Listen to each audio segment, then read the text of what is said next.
Salve, salve, torcida vascaína, família vascaína de todo o Brasil, de todo mundo, beleza? Mais um vídeo Marcão Templário no canal, para falar do Vasco, sempre do Vascão, hein?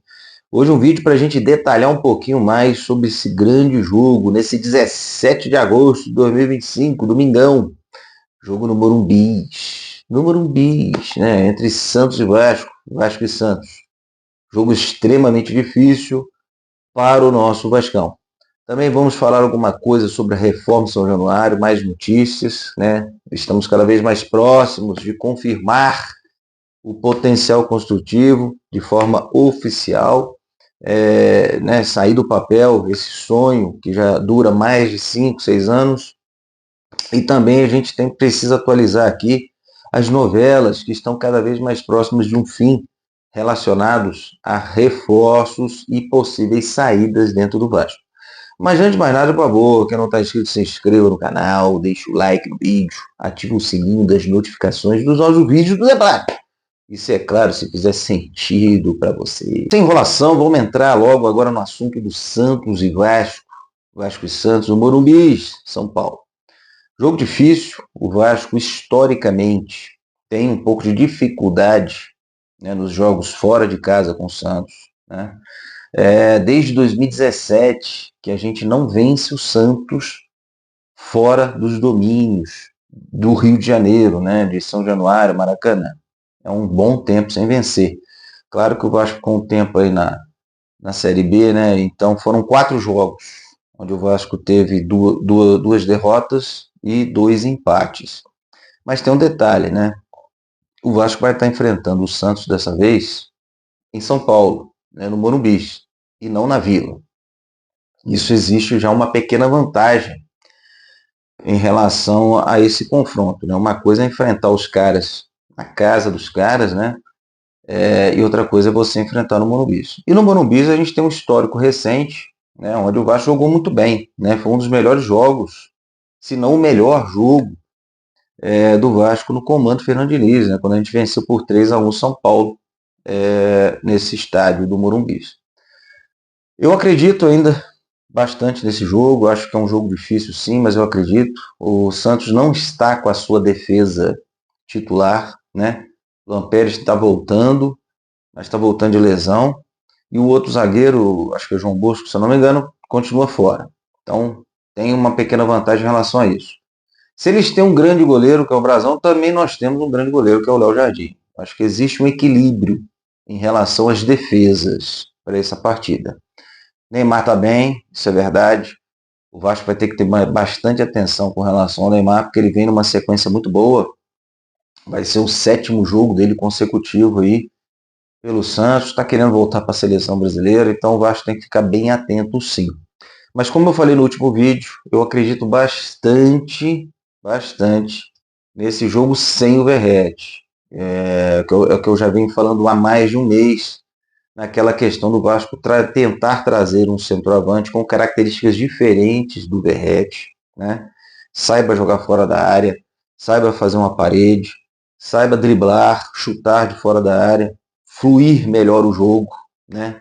Nas pontas, distribuir melhor o jogo, ajudar mais. Eu acho que esse tipo de jogo fora de casa, onde o Vasco vai jogar provavelmente na transição, no contragolpe, o tempo inteiro, um centroavante com mais mobilidade é muito mais interessante. Não estou querendo dizer que seja o David. Não, longe disso, de ser o David, esse centroavante. Mas o David ele é mais próximo dessa característica de centroavante que eu falei do que o Verratti. Então acredito que sem o Verratti hoje o Vasco tem mais chances do que se o Verratti estivesse em campo. Vamos confirmar isso na partida de hoje. Conforme a gente já falou aqui algumas vezes no vídeo, né, tem até inclusive vídeo específico falando sobre o estádio de São Januário, sobre o novo estádio de São Januário, né? Os avanços continuam, o Vasco já homologou, né, já criou a SPE, que é a Sociedade de Propósito Específico, ou seja, o Vasco criou uma nova empresa, um CNPJ à parte, que não tem nada a ver com o Vasco Futebol Clube, né, com o Vasco Futebol, com o Vasco SAF, é uma outra empresa, uma sociedade de propósito específico, é uma empresa que foi criada para se construir um novo São Januário. Um São Januário que se especula aí algo em torno de 40, 45 mil lugares, que seria um número ótimo, né? Que seria um número ótimo para você alavancar receitas em praticamente todos os seus jogos, né? Não adianta fazer um estádio enorme e ficar vazio, com muita despesa, como também não adianta ter um estádio menor, onde você tem grandes jogos com público pequeno. Então o número ótimo é que se especula é de 40 a 45 mil lugares, né? E o valor desse projeto, que foi muito bem calculado, né, por profissionais competentes aí de referência do mercado, é algo em torno de 530 milhões de reais. Esse seria um valor seguro para o Vasco iniciar as obras e concluir as obras, né? Então, o potencial construtivo do Vasco está com duas incorporadoras, com duas consultoras que já assinaram opção de compra, está nessa faixa de valor de 530 milhões de reais para a construção do novo São Januário. Então o Vasco tem uma empresa criada e vai se associar a essa construtora, que tem até o dia 15 de setembro para confirmar, né, a opção de compra ou não. Então tem duas que assinaram, até o 15 de setembro, que é logo aí, né, que está chegando, vai se bater o martelo em quem será o sócio, quem serão os sócios do Vasco na construção do potencial construtivo. Sobre os reforços, as novelas, né? Carlos Cuesta deu uma embananada. Deu uma embananada aí, o Spartak de Moscou bagunçou o coreto. O Vasco estaria negociando, teria acertado com o Galatasaray o empréstimo do jogador, né?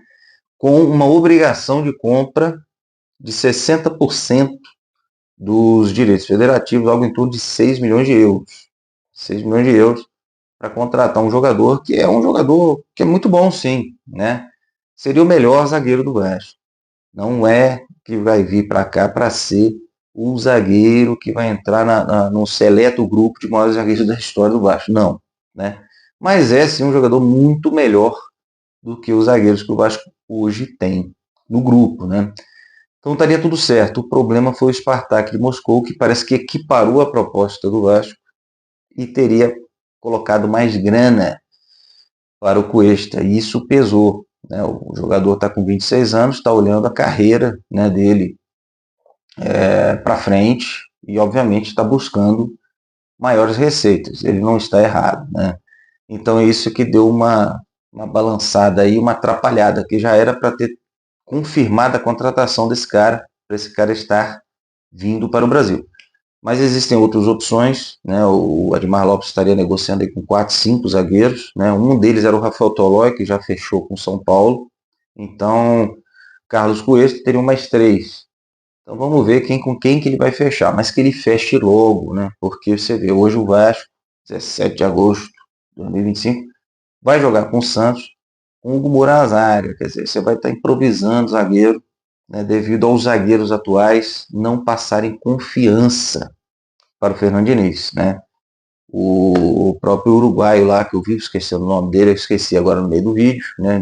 Maurício Lemos, né? De tão importante que ele é, eu esqueço o nome dele, nem relacionado foi. Então o Vasco tem que ter muita pressa para fechar essa novela do zagueiro, né? Eu entendo que está demorando um pouquinho, porque o Vasco quer muito o Carlos Cuesta.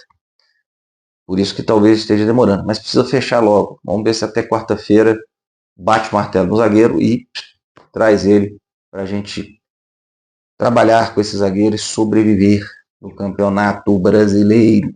Então, antes de a gente fechar, só vamos relembrar aqui, isso é muito importante, né? A questão da matemática do Vasco no Campeonato Brasileiro. Faltam 21 jogos, o Vasco vai fazer o seu 18º jogo hoje. O Vasco precisa de 9 vitórias e 2 empates em 21 jogos. 21 jogos. Quais são os jogos que a gente precisa vencer? Que são jogos mata-mata. Eu continuo colocando esses times. Pode ser que ao longo do campeonato mude um ou dois. Mas por enquanto são esses times que são os jogos de obrigação de vitória do Vasco. Vitória da Bahia, Sport Recife, Fortaleza, Vitória da Bahia, Juventude e Grêmio.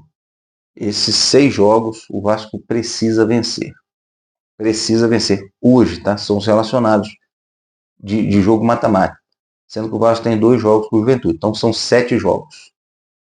Das 9 vitórias, esses 7 o Vasco tem que vencer. E ele ainda tem que caçar mais 2 vitórias com equipes que estão mais acima da tabela, né? Fora os 2 empates. Então não é nada fácil. Quem sabe uma das vitórias que o Vasco precisa, além desses 7 jogos, seja hoje com o Santos. O Vasco tem que cravar essas vitórias, além desses 7 jogos, isso olhando para o cenário atual do Campeonato Brasileiro. Então vamos torcer bastante para o jogo de hoje.